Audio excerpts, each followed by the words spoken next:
Hey guys, I'm trying to make a resin coaster.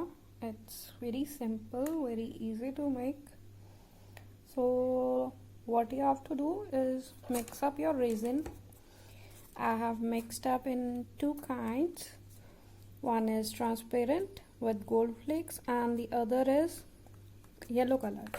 All you have to do is have a coaster.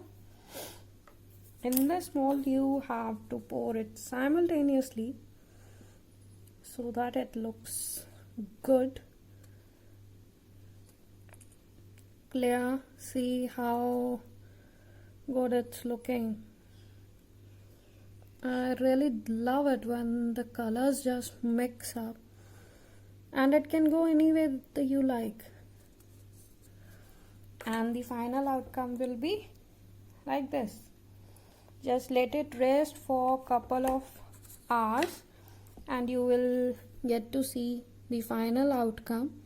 You can move the gold flakes anywhere you like if you are not satisfied with the outcome.